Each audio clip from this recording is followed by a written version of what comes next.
Hey, Coach, super excited you decided to join us on our YouTube channel. If you have any questions or leave a comment down below, make sure you subscribe.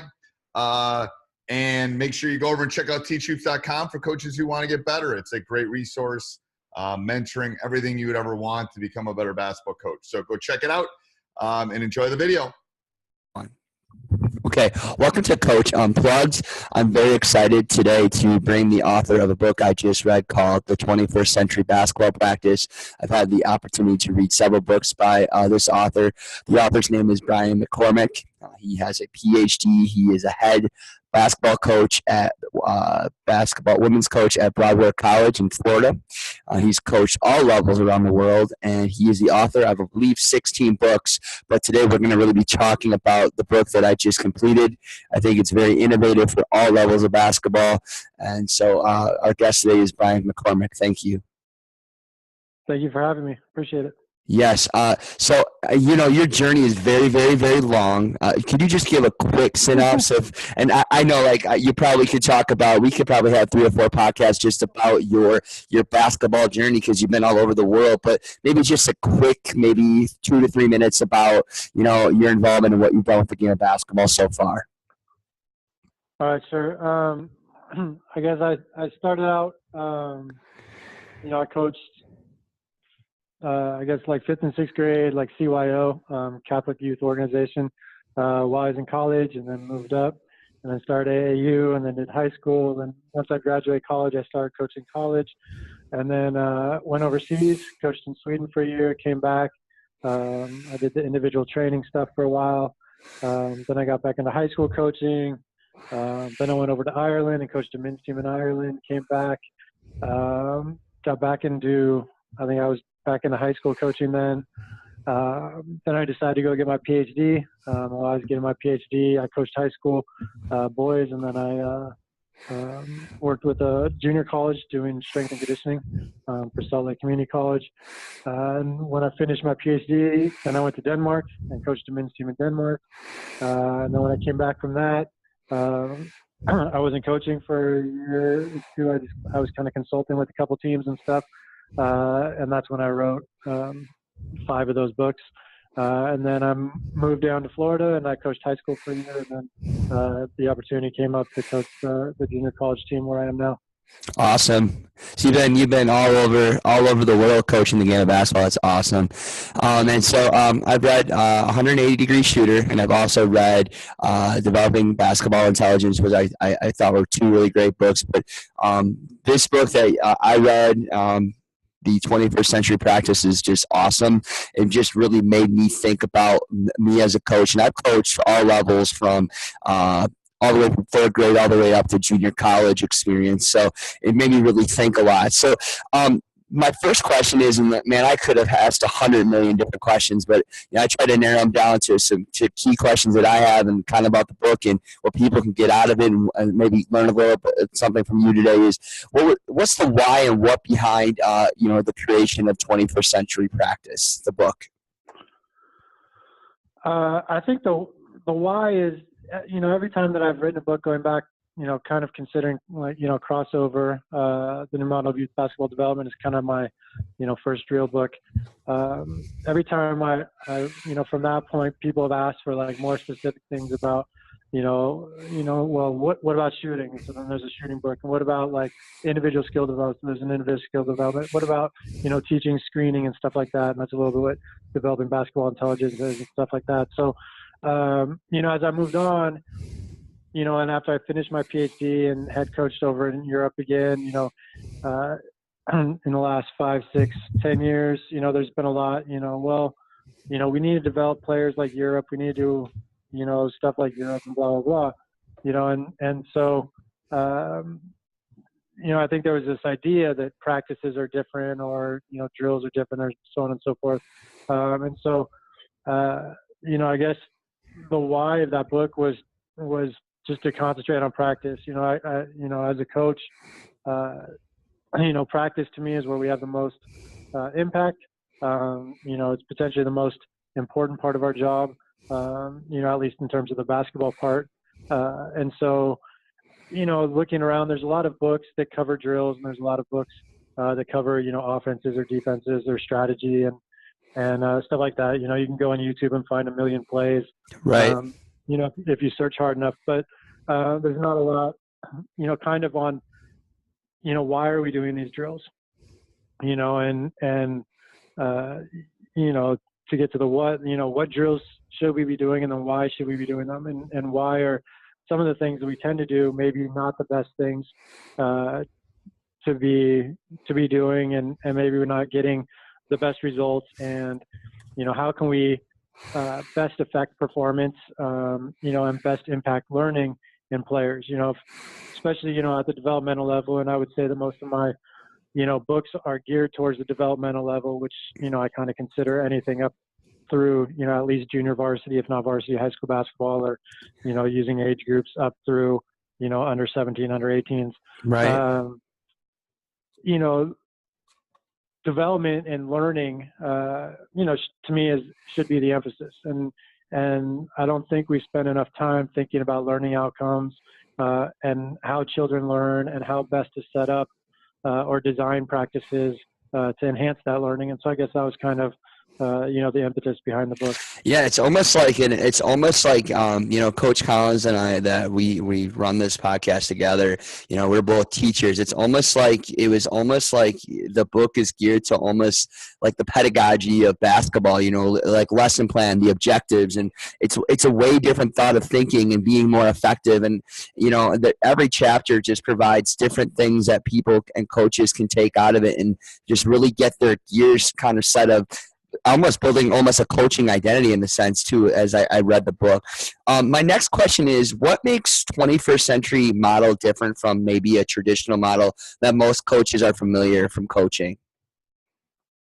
I would think, I think the first part of it is the 21st century model in a lot of ways to me is kind of a return to how I believe many coaches coached in kind of earlier days. I know I've heard from some people that, Bob Knight's practices had a lot of similarities with what I'm talking about in the book.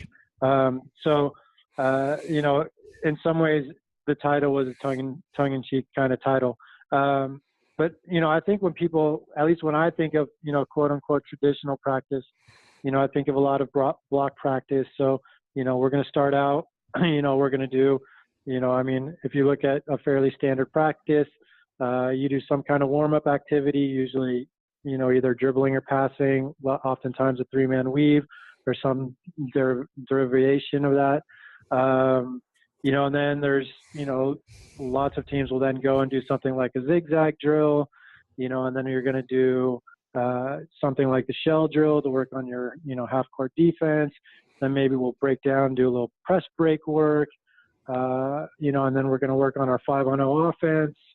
And then, interspersed in there, we're going to do a couple shooting drills, then we're going to shoot a block of free throws. Maybe we'll do that as our conditioning. So we'll, everybody shoots, and if you miss, you run or something like that. And then at the end, maybe we'll bring it all together with, a 5-minute scrimmage, and then we'll go home, And so within that, there's a very kind of linear progression that we're going to build, simple skills to ending with, the game or the more complex skill. And then 2, there's every skill is separated out. So we work on passing separately from anything else. We work on shooting separately from everything else. Whereas in the game, everything comes together. You can't really separate shooting from the pass. If I'm going to shoot, I can't separate my shot from either the dribble move or the catch that I receive, the cut that I make, how I use the screen, what our strategy on offense is, what our goals are, what's the score, what's the time, how my defensive players playing me. Like all these things are a part of shooting. But when we practice it, we just look at, okay, well, we run the flex offense, and so we shoot from the elbow, so we're going to take elbow jump shot. And so we're just going to do, a 5-minute shooting block of shooting from the elbow, because that's where we take shots in the game. And to me, those are 2 completely different things. And so, that's kind of what I'm getting at with the 21st century is evolving into, practice that's more representative of how our skills are used in the game. Right. And then instead of the typical way to make things quote unquote easier for players who aren't good enough yet, or a developing player, a beginning player, etc., is we eliminate everything, and so we say, okay, well, I've got 10-year-olds, they're not very good, so I'm going to put everything in its little box. I'm going to practice passing and only passing, so we can concentrate only on passing, without defense, anything. And so that's how we're going to improve our passing skills. But that's not what happens in a game. And so the transfer from that drill to the game is minimal. And so then we make the same mistakes in the games. And so then we do, instead of 5 minutes of this passing drill, now we're going to do 10 minutes because we need to practice more at passing. But the problem isn't necessarily that we didn't spend enough time. The problem is how we're actually practicing that. And so instead of eliminating all the variables that account for mistakes, or the variables that are involved within a game, we want to simplify. And so, one of the things I talk about in the book is the difference between the scale of simple to complex and easy to hard. Mm-hmm. And so tasks are based on, a scale of simple to hard. So if I'm doing an individual drill, let's say a stationary ball handling drill, that's a very simple drill. Now, I could create a stationary ball handling drill that's very hard for me to do, especially if I'm a young player, and you can find all of those on YouTube, right? So I could, dribble a basketball while I'm, juggling tennis balls. That's hard to do. And it's slightly more complex than dribbling one basketball, because you'd have multiple balls involved. But without moving and without any external constraints, it's still relatively simple compared to dribbling in a basketball game where I have to account for 9 other players. I have to make decisions with the ball, et cetera, et cetera. So, the difference then is, easy to hard is based on the individual. Something that's easy for me might be hard for you. Something that's hard for you might be, something that's easy for you might be hard for me. A free throw is a free throw. The complexity of that does not change, but it's a lot harder for some players than it is for others. Right. A young player, a 10-year-old, shooting on a 10-foot hoop with men's basketball is going to have a lot harder time shooting a free throw than an NBA player. Right. Because of, various size, strength, etc. But the free throw is the same, and so in terms of the complexity of the shot, it has the same complexity whether I'm shooting it or whether an NBA player is shooting it or whether a 10-year-old beginner is shooting it. But the difficulty changes based on that individual. And so typically we don't look at the task, we base it on the individual. So if I struggle to dribble in a game, let's say, last game I had a bunch of turnovers and my coach decided that my turnovers were because, maybe I don't dribble. He thinks I don't dribble with my head up. So instead of simplifying the tasks, so maybe we play a 3-on-3 game, or maybe we play 2-on-2, or maybe we play 3-on-2, where I'm dribbling the ball against defenders and having to make the decisions, and having to get my head up and find an open player. But because it's 3-on-2, so I know that somebody's open, and it makes it easier for me, right, to be successful. Instead of doing that, we're going to eliminate everything involving the game and say, oh, you don't dribble with your head up, so we're going to have you stand still and dribble, and I'm going to put up numbers in front of you to make sure that your eyes are up. And then I go in the game, and now my head's going to be down again, because the reason my head's down probably isn't because I can't bounce the ball. It's because the defense is affecting me, and the defense is drawing my attention to the ball, so I'm protecting the ball. And so I don't have the same kind of confidence when a defensive player is there as when I'm dribbling, in a gym by myself. And so to me, the difference is, instead of eliminating all the variables of a game or all the representativeness of a game, we need to simplify. And so that means if we struggle in a 5-on-5 setting, maybe we need to play 4-on-4, maybe we need to play 3-on-3, maybe 2-on-2, maybe 1-on-1. Maybe we need to give the players an advantage. So maybe, if we're working on passing, a lot of times, especially with younger players, I'll do advantage passing games. So, typical, if you have 12 players on your team, you've got 5-on-5, and then 2 players are always on offense. So now you've got a 2-player advantage. So, somebody's always open. And so now it's a matter of, I know somebody's open. I just have to find that open player. And if I do it correctly, I should be making a fairly easy pass because I'm throwing it to an open player, which is different than me and you standing across from each other and throwing the ball back and forth. Because at least when I know there's somebody open, I have to find that player, and then I have to execute the pass. Now in a game, I don't know that somebody's open, so it takes it a step further. And so that's the point where we have to get to. But if we're not good at that, instead of continuing to make mistake, we can simplify it a little bit so that we can have some success, and then we can move back into the game and hopefully transfer some of the things that we've learned. But ultimately we have to be able to do it, in even number situations. So we go from a 7-on-5 drill to maybe we go 2-on-2, right? So I know who I'm passing it to. Now I have to work on how can my teammate get open, and how can I create a passing lane? And then it's 3-on-3, and then it's 4-on-4, and then we're back into 5-on-5. And we've worked on the different components of passing, but all of them have the representativeness of the game, even though they're missing some parts of the game because we're not playing 5-on-5. We're playing maybe we've taken away the dribble to focus on passing. So it's not just like a game, but we're retaining the defense. We're retaining the decision making. We're coupling the perception with the action. We're coupling reading the floor, finding an open player, and then making the pass.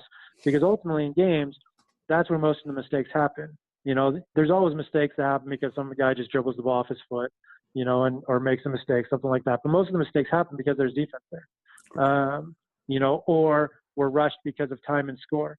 And so if we never practice these skills with defense, with choices, with decision-making, with time and score, then we're not preparing for those situations in the game. And that's why, you hear coaches in every game, we practiced this yesterday. Why are you making the same mistakes?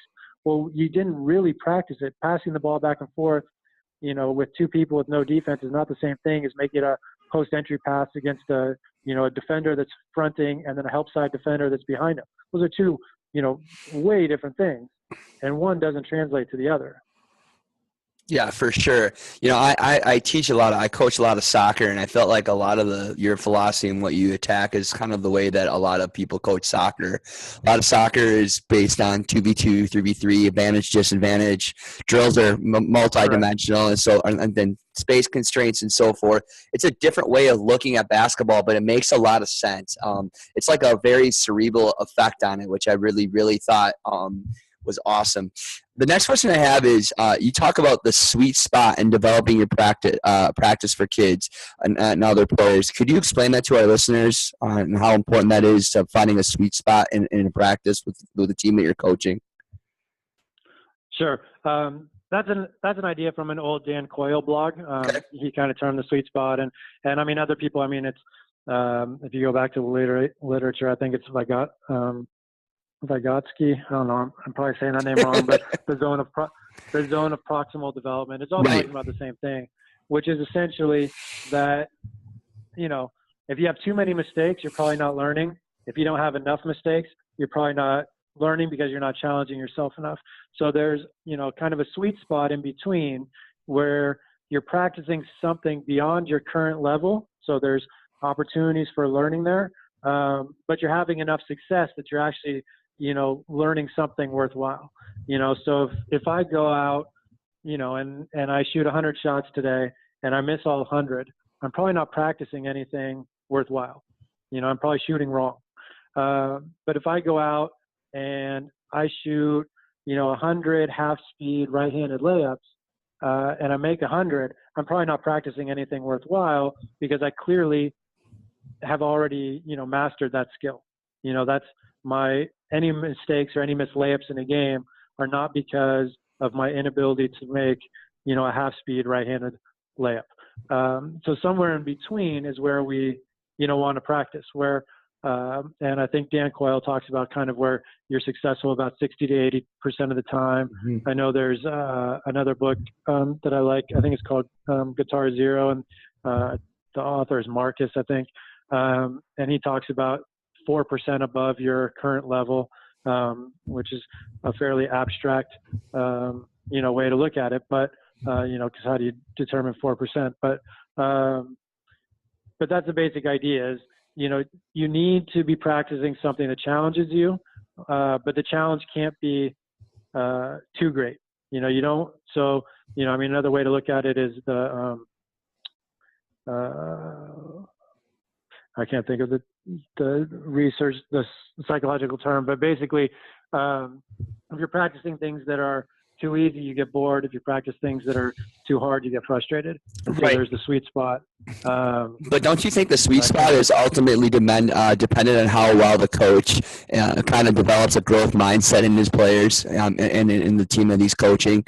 Instead of just the zone of proximity or the sweet spot is great, but if the kids don't value learning and understanding the mistakes are going to happen, I don't think that growth traditionally actually happens within, even if you do find the sweet spot in your practice. Yeah, there's, with everything, there's different variables. I was talking to a girl that I just signed today about, perfectionism and, how she's a perfectionist. And that's one of the things that she has to get over to continue to improve is, the willingness to make mistakes, in order to try new things and to get better. It's one of the things that I've dealt with several of the players, that I've had for the last 2 years, that they're basically, kind of perfectionists and sometimes that limits them. So yeah, I think creating that environment, and the willingness to try new things, definitely enhances that. But I also think that, there's tends to be too much emphasis on, perfect practice makes perfect and stuff like that. For sure. With that mentality, if you take that mentality to the logical end, well, the easiest way to be perfect is to do something that I'm already good at. And if I'm doing something that I'm already good at, am I really learning something? Am I really improving? If I'm 100% free throw shooter and I keep shooting free throws, am I improving? I've already mastered the shot. I need to try something else. So I think, that's basically the idea behind the sweet spot is finding something. And, if you look at, kind of the psychological literature or the psychology literature as well, theoretically practicing the sweet spot should be more motivating than practicing something that's too hard or too easy.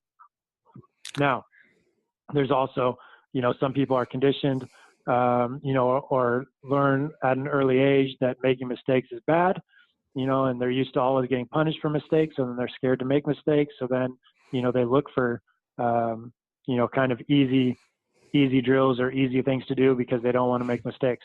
And that certainly happens. I know I've commented on it before, how often when you do, basic ball handling drills, in a camp setting or something like that, where there's a huge variance in skill level, and the player who's worst, or last coming in, let's say you have them go from baseline to baseline doing whatever kind of drill you want to do, straight line drill, let's say, typical camp, you've got whatever, 20 kids, you've got 4 lines, 5 kids in a line, whoever's last, as they see that the coach is kind of waiting for them, instead of finishing the drill, they'll oftentimes pick up the ball and walk to the end of the line. Why? Because they don't want to stand out. They don't want to, they have that kind of fear of failure, fear of, being noticed, et cetera, and they're looking for something easier. And in that case, the easier thing is just pick up the ball and walk, instead of fighting through and overcoming, the adversity of, being not as good as the other kids, at that point, and trying to really learn and master. Now, some children take the other approach. They don't care about anybody else, and they're going to take their time and they're going to do the drill. And if it takes them 10 minutes longer than everybody else, it doesn't matter. They're going to do it because they want to learn how to do it. And that's kind of the mentality that we hope to develop or nurture in children. And I think it tends to be there inherently. And I think we as adults oftentimes drive it out of children because most coaching tends to focus on mistakes and correction, as opposed to, finding something that's good or right in what a player is doing, and building on that. We tend to focus on what's wrong or what needs to be fixed. And so children kind of learn that, they want to avoid, these mistakes. And so they find ways around it, and that then impedes their learning. Yeah, for sure. That's well said. So, the one thing that, I think a lot of times, especially younger coaches and kids that are youth coaches, they really work on skill development, but your look towards skill development is a lot different.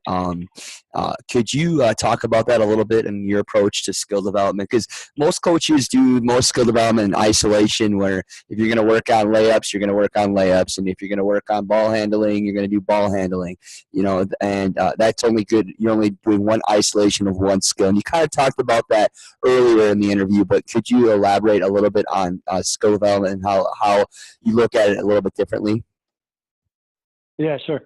I mean, I think more or less my entire practice is skill development. Excuse me. It's just a matter of, what skill we're working on. Right. Because to me, like when we scrimmage and we do a time scrimmage and we work on end of game situations, that's skill development. We're working on the skill of how to manage, a game. But in terms of, the more quote unquote, more fundamental type skills. Yeah. I mean, things we do almost every day at practice, we're a big pick and roll team. We play 2-on-2 almost every day in practice. That's our, to me, that's skill development, because, we're working on, passing against defense. We're working on reading screens. We're working on ball handling. We're working on shooting. We're working on finishing, finishing off dribble, finishing off, the catch, et cetera, et cetera. So to me, that's skill development. I mean, we're doing, we're in our off season right now. We're doing quote unquote skill workouts because, I'm losing 8 of my 11 players. And I mean, we do a couple time shooting drills without defense, and pretty much everything else is competitive. And to me, it's all skill development. Right. We do a half-hour session each week where I work individually with players. And so, which I think would be a little bit more what most people kind of think of as skill development. And, in that half hour, we kind of focus on 1 or 2 things. And, that's where, if, a player needs to kind of make changes to their shot, that's what we're doing in those sessions. Or, we're getting specific with how we, pick up the basketball to finish, or, we try to explore different finishes, or, it kind of just depends on the individual player. But most of our skill work involves defense, whether we're doing advantage drills, so if like last week, we were playing 2-on-2 and the finishing was horrible. So I stopped it, and instead of moving on to what we had planned to do next, we went into, a one-on-one advantage drill with one waiting in the paint as a help defender. And worked on finishing that way. So, because to me, especially, it's different with beginners, but once players have a basic grasp of, the concepts of the game and they can bounce a ball, they can get the ball up on the rim. Again, most mistakes happen because of the decisions that we make, which are, and the speed of the game. And both of those are influenced, especially by the defense. And so, practicing, everybody talks about, we need to practice game speed. All right. You just, without a defensive player there, it just isn't game speed. People talk about game shooting drills. Well, we're taking game shots at game spots at game speed, which generally just means we're doing conditioning. We're just running a lot and shooting shots from the approximate area where we think we shoot shots during games. Or we're using whatever cut we use to shoot a shot during games. So if we're a pin down team, we're coming off a pin down, right, and shooting. If we're a driving kick team, then we're just, basically standing still and shooting jump shots, whatever it is. And, to me, that's not a game shot. Just because you're standing in a general location doesn't make it, game shooting. Just because you've run fast into a shot doesn't make it game shooting, because a lot of shots are stationary shots, and so for me, if it doesn't involve a choice to shoot, which probably means you've got to have a passing option and a defensive player there, then it's not a game shooting drill. Yeah, It so doesn't mean it's bad. it's like almost a It's difference just of not like game shooting. it's almost like I think often we get what we do sometimes it's more of a system than really a game situation, and so I think as coaches we get caught up in, all right, this is our system and these are the shots we're going to get and the things we got to do. But if you don't add the defense, you don't add those things within 2-on-2, 3-on-3, you're not getting into the context of what a game is really like. And I watched the high school tournament this year in the state of Wisconsin, and I watched the NCAA tournament this year. A lot of players made a lot of mental mistakes. And so I think that that's really needed in our practices. And that's why I'm a huge advocate of reading your book, is that it really talks about the whole cerebral part of the game and mentally preparing the kids for that performance task. Right. Yeah, I agree. So you talk about Dick Bennett a little bit, which, somebody from us, we're from Wisconsin out here, thought process of trying to emphasize 3 things in your team or program. Why do you think that holds true? And could you touch on that a little bit? Because I think it's an interesting way of kind of developing your practices and what you do within your practice as a coach. Yeah, I think if you try to do too many things, you're probably not going to do anything really well, so like last year, my first year here, we were kind of known for shooting. I think we were top 5 in the nation in 3-point attempts. I think we were maybe top 2 in 3-point attempts, but I didn't really think we shot the ball that well. And so when I looked at our stats and who we had coming back and our record and stuff like that, I said at this time last year, I'm like, look, and I told some of the girls on the team, they didn't believe me. I'm like, look, we're going to be top 5 in the nation next year in 3-point percentage. We're going to be top 5 in 3-point makes, and we're going to be top 10, in free throw percentage. And we hit all those. So we emphasize shooting. That's with the group that we had, that was going to be a major way that we could win or separate ourselves from other teams. We were never going to be the biggest team. We were never going to be the fastest team. We were never going to be the best defensive team. But we had a chance we could be the best shooting team. And I'd say there's probably only one other team in the country who could, go head to head with us just in on a shooting standpoint, because they shot even more threes than us somehow, and shot roughly the same percentage. So, there's one school out there that was basically the same as us, but that was it. Like, we emphasize shooting, and shooting is important in everything we do. We really don't do many drills that don't end with shots. And so now when I look at my team coming, and I'm going to have a whole new team next year, I'm looking, all right, well, how can we, I can't expect that we're going to shoot with a whole new team. We're going to shoot the same. I'm losing, my top 5 shooters. I can't expect that we're going to, be top 5 in the nation in 3-point shooting again. So what can we probably do or improve to make up with that? And, and so that's what I'm looking at now.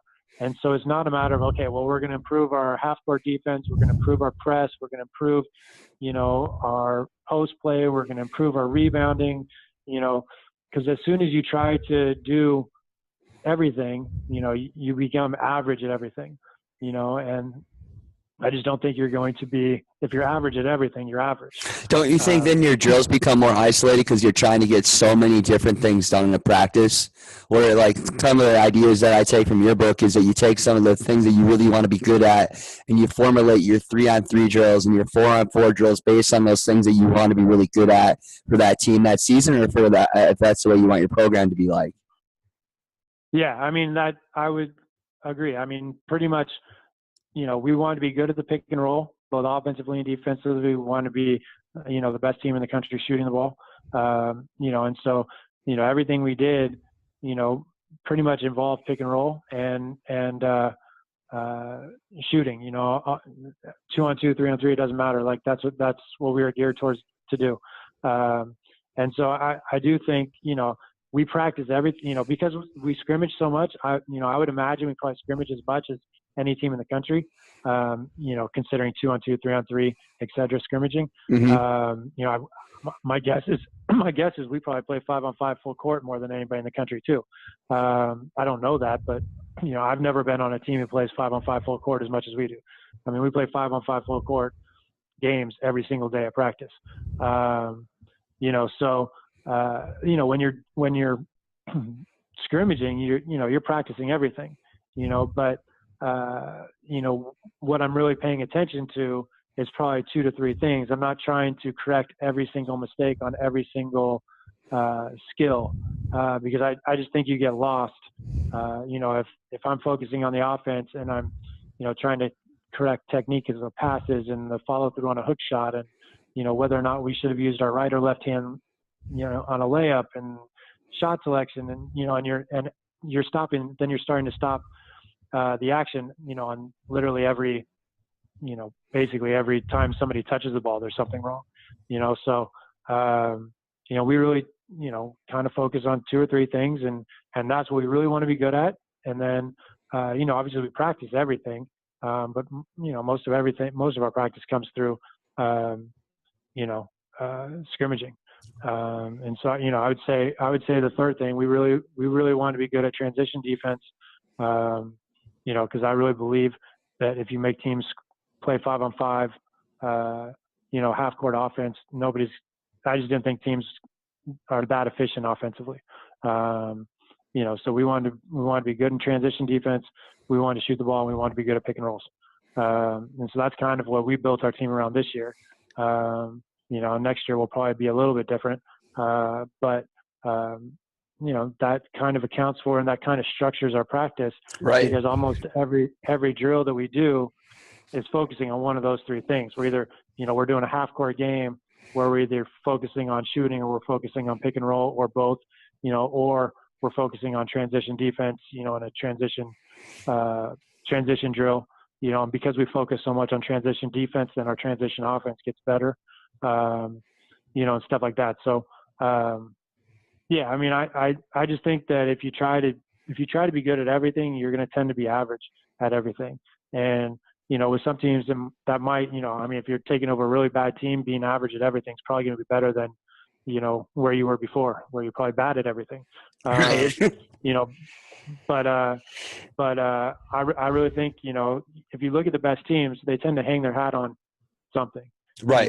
And they have an identity, they have a philosophy, and they want to be, top in the country in 1 or 2 things. And that's what they do. And what they do, and you still can't beat them at what they do. Yep. Look at the 2 teams in the national championship this year, Texas Right. Tech and Virginia. They had a very strong identity. Actually, I felt every team that made it to the Final Four this year had a very strong identity. I think your point is very valid. So I have a couple more questions for you. You make a great point, and it just makes me think a lot about how I approach practice now, is that the ultimate goal as coaches when we're dealing with practices to improve game performance. And you've talked about it a lot already, but what do you think coaches can do to improve this in their practice, to make sure that they're really focusing on game performance? Well, I think, this is going to be somewhat controversial, but I think you should start with the game.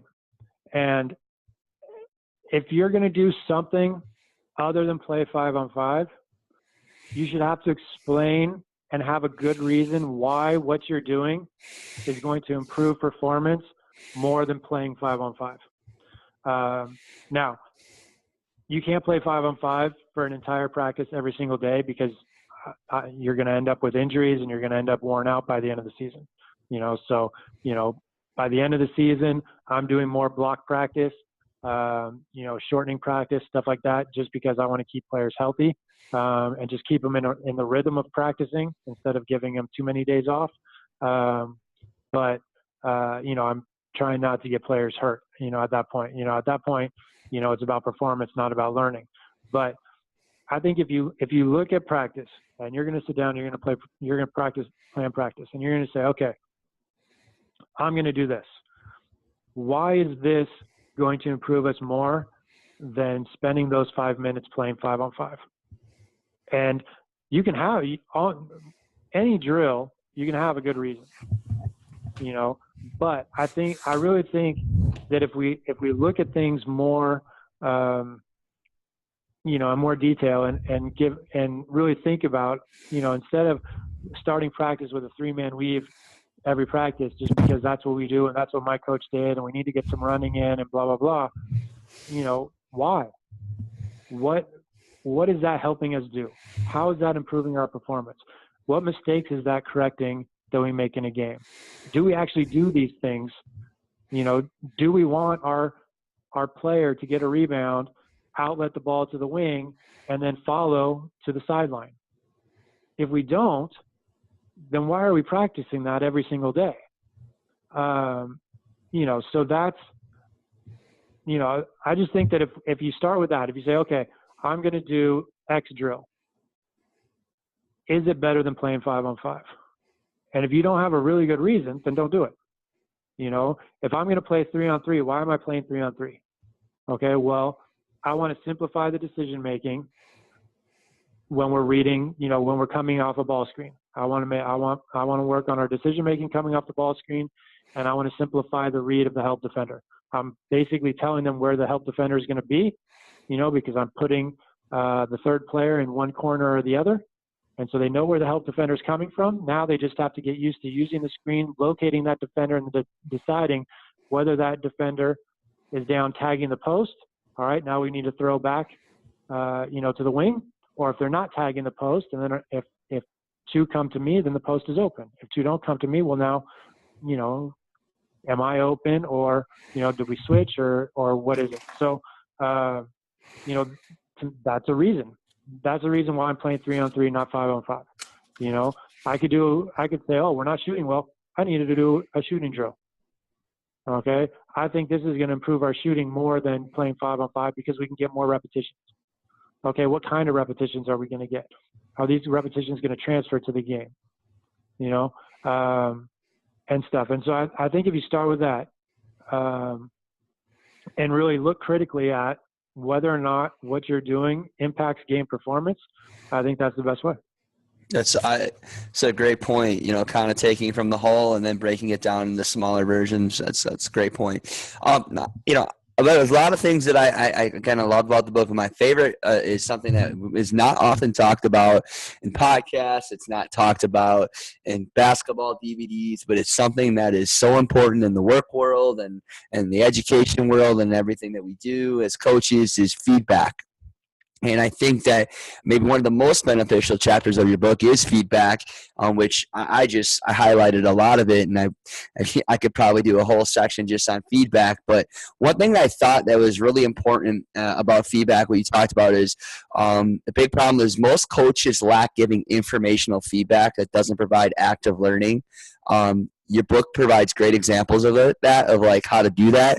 Are examples of an example of that, but how does one put that into practice? How does a coach change their mindset to giving informational feedback instead of the old way of just giving them, that was a bad pass, or the book talks about here, let me, if I look at my highlighting here, and just, making sure like, oh, maybe you should hit them backdoor with a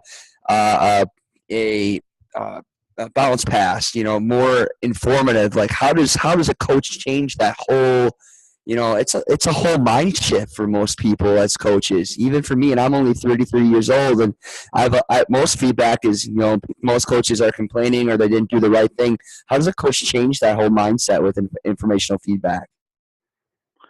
Well, I think in the broadest terms, I think we have to, realize that we're coaching for the players, not for us. I think too often, and I see this a lot, especially during games, I think, coaches coach as much for the audience as they do, for the players. So true. And so, the best way then to focus on the information was, don't do that. And it's easier, said than done. But I think that's the biggest thing to remember is, it only matters. What you say only matters if it affects the performance. If you're just talking to talk or talking for show, then that's not going to affect performance. Potentially could affect performance negatively. Right. But, I mean, I've talked before. I mean, I'll always remember I went and watched, a high school game like a long time ago. And, the coach did the typical, player turned it over. It was a girls varsity game between two really good high school teams. And the coach yells out, come on, Jessica, we practiced that yesterday. Now, what is that coach doing? Well, is that comment going to help the player correct the mistake the next time she's in that situation? No, all that coach is doing is trying to tell everybody in the audience that it's not his fault. It's the player's fault. We worked on it yesterday. She should know better. It's her fault. Don't look at me. I'm doing what I'm supposed to do. So that's the first thing is, to me, most of that comes from, I think it was Ray LaCar, great coach down in Southern California. I think he's the one that told me this, coaching the fishbowl, everybody's always watching you. And that affects, how, people behave, when you're in that kind of fishbowl and everybody's watching you, you behave differently than you would otherwise. And so, the only way to change that is, to me, is to get experience and to recognize it, and to watch yourself on tape. I mean, I hate watching myself on tape. I know there's times in games that I'm an idiot. So I hate watching film for that reason. Right. But in practice situations, I had a pretty big D1 team come in watching one of my girls, a couple weeks ago, right before the Final Four. And so I was at the Final Four, and I ran into their assistant coach who was there, and he's like, and there are a couple other coaches. We were all talking. He's like, "Is that how you always run practice?" And I was like, I didn't really know what he meant. And then he started explaining to this other coach what I was doing, and basically is we were playing 2-on-2, and I kind of just stood by the line, and as players, finished their repetition, if there was something that I wanted to tell them, I just brought them over and I kind of whispered a couple words to them and put them back in line. He's like, that was just, it was so, so good to see and stuff like that. And I was, it's not the first time that a coach has asked me that, like, is that how you normally run practice? And I'm like, my first thought is just to be, kind of a dick. And I'm like, what, do you think I'm putting on a performance for you? Like, I have college coaches in my gym all the time now. I mean, that's kind of what a junior college is for. Right. So, no, I'm not auditioning for you if that's what you're asking. But that is kind of how I coach. And the reason is that's how I give the information is most of my coaching tends to be individual. So if I see a mistake, a girl, didn't read the screen properly, or maybe she should have passed a dribble earlier, or, maybe that was a time where she needed to use her right hand instead of her left hand, or maybe she needs to pull up for a jump shot, something like that. That's, I just say, Rita, come here. That was, what we worked on yesterday in our individual, that's where you use it. Right. Okay. Stuff like that.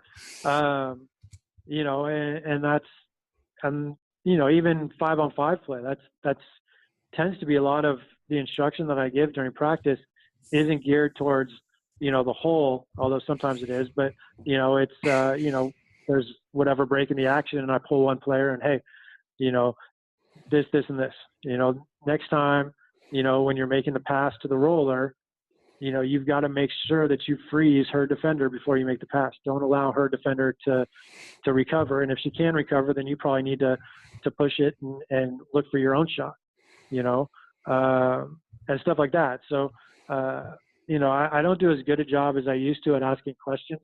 I need to get back to that. I most of my feedback tends to be individual. And one of the reasons is I think it's easier to be informational in that, because you kind of, at least, what I'm talking about, which I know is hard to visualize maybe, but it takes a little bit of the emotion out of it. Mm-hmm. If you're yelling at a player, even if you're trying to give information and you're yelling at a player in the middle of a scrimmage or in the middle of a game, especially, the emotion tends to outweigh the information. Both in terms of, the coach being emotional, and so maybe not giving the information as well or as clearly as he or she would like. But then also how the player perceives the feedback and the information, whether the player even hears, the feedback. Yeah, one thing I just thought about is I think like that informational feedback and that one-to-one feedback and constant working on the positive or building on that just builds better relationship with your players and trust. I think is another big thing that type of feedback is more effective for the player itself and the trust that they have within you as a coach as well. I think is very true. Yeah, I mean, there's definitely different personalities that you coach, and some coaches, I mean, some players are, better able to handle, yelling and screaming and stuff like that. But I do think I know with my team especially, like they just don't handle yelling and screaming that well. And so if I was up, yelling at them every time I wanted to give them feedback, I don't think it would be received as well. And I don't think that they, would have improved as much. For some people, it obviously works. There are definitely coaches out there who've had a lot more success than I have, by yelling a lot. Mm-hmm. So it doesn't mean that it's the only way to do it, but I do think, it's certainly my preference. And I think, I had, I was talking to a coach, she had a recruit on campus this week, and, she ran a workout and had the recruit watch it. And afterwards, the vibe she got from the recruit was, kind of that she was like too laid back, and was kind of looking, for a coach that, yells more. And, she was kind of like, well, why? Like what, do you just want me to yell just to yell? Like, right. Were they not working hard? Did we not accomplish what we were trying to accomplish? Like, why should I be yelling? Like, why should the expectation be that to have a good workout, I have to yell? I think some players are conditioned in that way because, that's what they're used to. They're used to having coaches yell at them, or they're used to watching, the snippets that we see on television or in movies. We glorify, Coach Carter, and what we remember from Coach Carter is him yelling at a player, and Hoosiers, we glorify that, and we remember, him yelling at players and stuff like that. And so, subconsciously we think that's coaching, because that's what Hollywood's telling us is coaching. And, the parts where we really see coaches on TV during games, it's when they're yelling, because if they're just sitting on the sideline, not doing anything, well, we're not going to show them on TV, just, sitting there with their legs crossed, chilling, but if they get up and start screaming at a player and getting in his face, well, that goes on TV, and that's what we see. Oh, look, this coach is yelling and screaming at a player. That's coaching, and so it just becomes part of our, subconscious that we think. I honestly know a coach who I will 100% say she was a college coach, and she got a new AD was brought in. A new AD was hired, early in her tenure, and basically his first move was to get rid of the coach. And to this day, I will say it's because she didn't yell enough. I really think that the AD, he was a football guy, and so I really think that he thinks coaching is yelling. And so he saw a team that was, didn't win a lot because, it was her first year and she inherited a team that didn't win a lot. And he watched her coach, and she had a good relationship with all her players. They were improving. They played good basketball, but all he saw was they're losing and she's not yelling. She must not be hard enough on them. Therefore, I need to get a new coach. And so he brought in a yeller and a screamer, and they've gotten worse every year. So it is what it is. But, I just think that perception,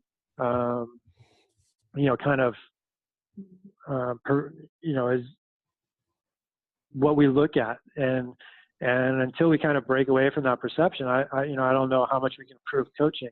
When we look at, the only way to coach is you have to be up yelling and screaming and making scenes on the sideline, instead of really concentrating on, well, what's that yelling and screaming accomplishing? Like what are you telling the players? What are the players getting from the yelling and screaming? And sometimes it's needed. Sometimes, players are playing poorly. Sometimes you have to yell. Sometimes punishment is appropriate. Sometimes, it's just a bad day, and you need to kick them out of the gym, or you need to make them run or do something to refocus them. Sometimes motivation is an issue.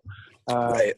But if that's an everyday thing, then either you have the wrong coach or you have the wrong players.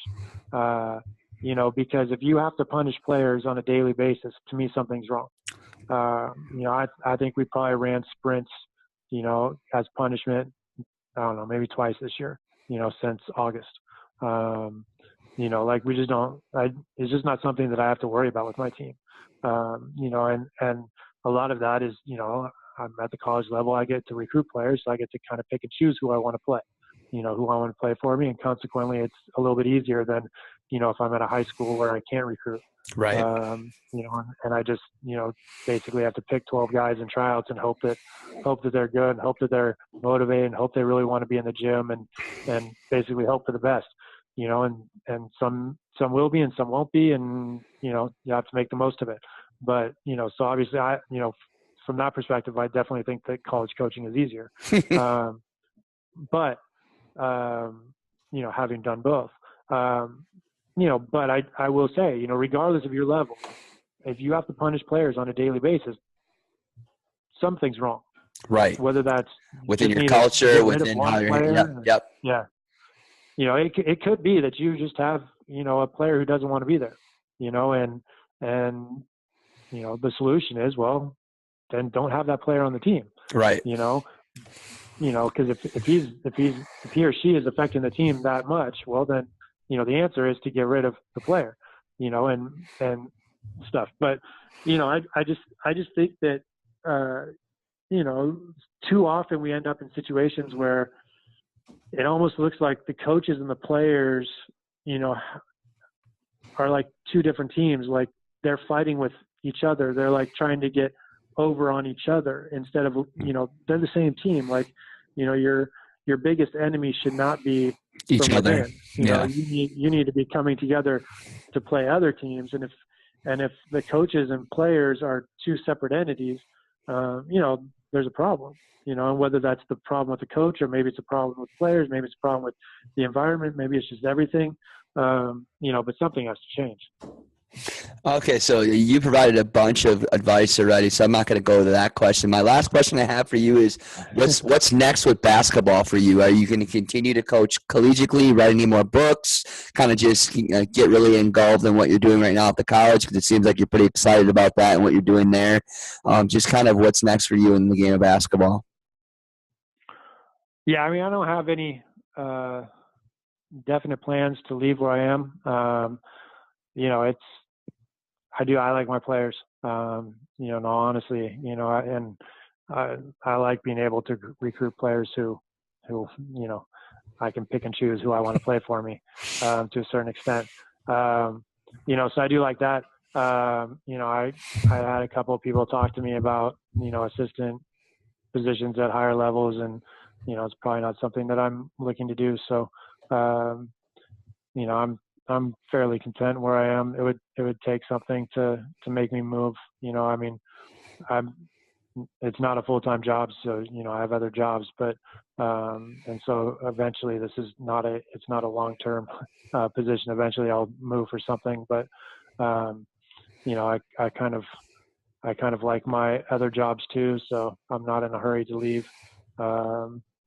In terms of writing, I've actually been working on a couple other projects, write a little bit of writing, but that haven't come to fruition quite yet. So I'm hoping to get those taken care of, and if not, move on, find something else. But I have probably several books that are in various stages of incompleteness right now. But the one that I'm probably going to work on this summer is mainly putting together a handbook for my incoming players. But I think that will eventually become something that I publish as well in some form, kind of a whether, and I don't know what it'll end up being, but it'll be a little bit more probably kind of psychology based would be my guess. At least that's where I'm starting with. But just from a perspective of, what it takes to be a player and stuff like that. Awesome. Definitely player focused. Awesome. Well, I thank you for your time, and I appreciate all the great tidbits and what we call golden nuggets that we got from you today, Coach McCormick. And we appreciate your time. And best of luck to you next season, and continue to do the great things that you do with the game of basketball. All right. Thank you very much for having me. It's great. Sounds good. Hey, Coach, hope you like that video. If you're looking for more videos just like that, check out teachhoops.com up above or down below in the show notes. I do not think you'll be disappointed. One-on-one calls, office hours, you name it, it's there for you. Learn from me. Let me help you become a better coach.